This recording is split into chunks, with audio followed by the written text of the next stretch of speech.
droits onusiens et des intérêts arabes.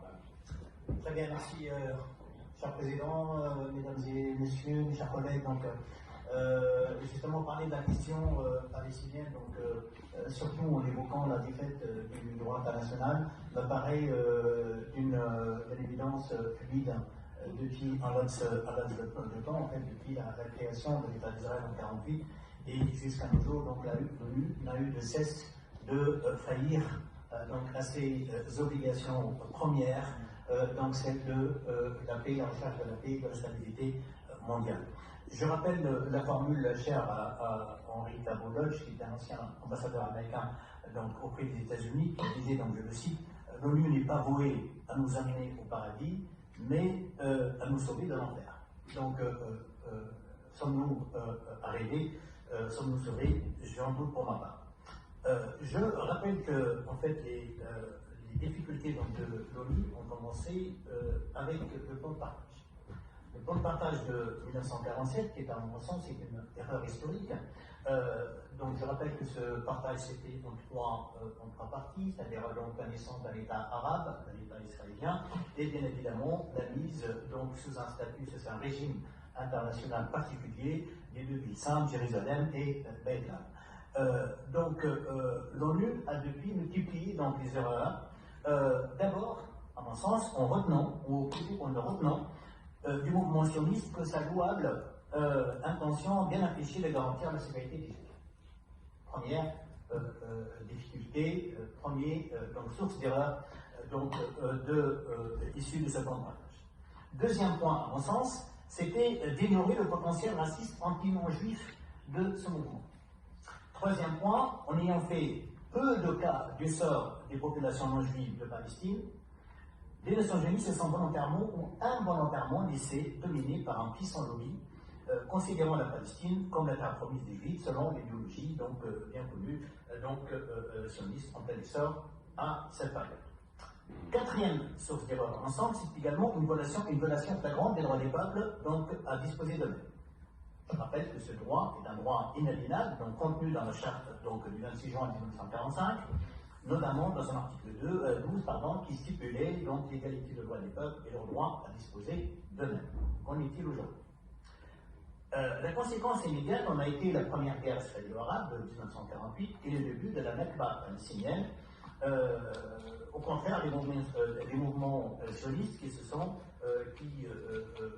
félicités du vote donc, de novembre 1947, ils en ont eu une énorme victoire. Donc, pour la cause israélienne, considérant ainsi donc, avec joie la licence et la reconnaissance de la fondation de l'État d'Israël en Palestine, ce qui a bien évidemment constitué pour eux effectivement un point de départ éventuellement pour plus de conquêtes et plus justement donc d'élargissement ou plus d'étendue géographique pour l'État d'Israël. Donc, on assiste donc depuis à une série donc, de violations successives, donc insupportables, donc de la charte donc, de l'organisation.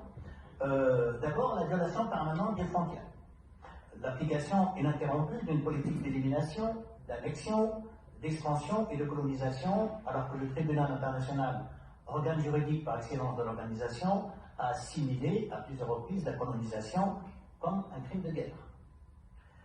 La prétention d'Israël de vouloir résoudre seul, en dehors de toute intervention de l'ONU, les conflits qui lui a même provoqués, ce qui disqualifie l'institution d'une quelconque intervention aux recherches de solutions.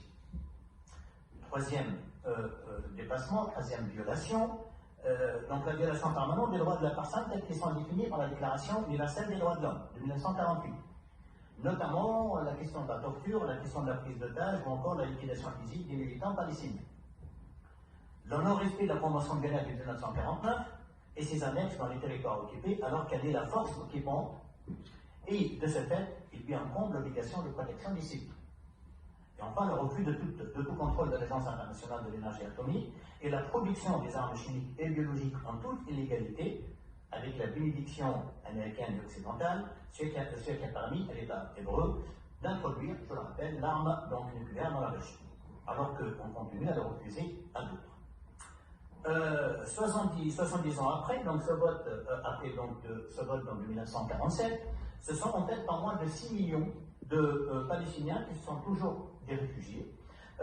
L'État d'Israël refuse toute application de la résolution notamment 194 sur le droit du retour des Palestiniens, prétextant du fait que cela peut entamer ou donc mettre en péril le caractère juif de l'État hébreu.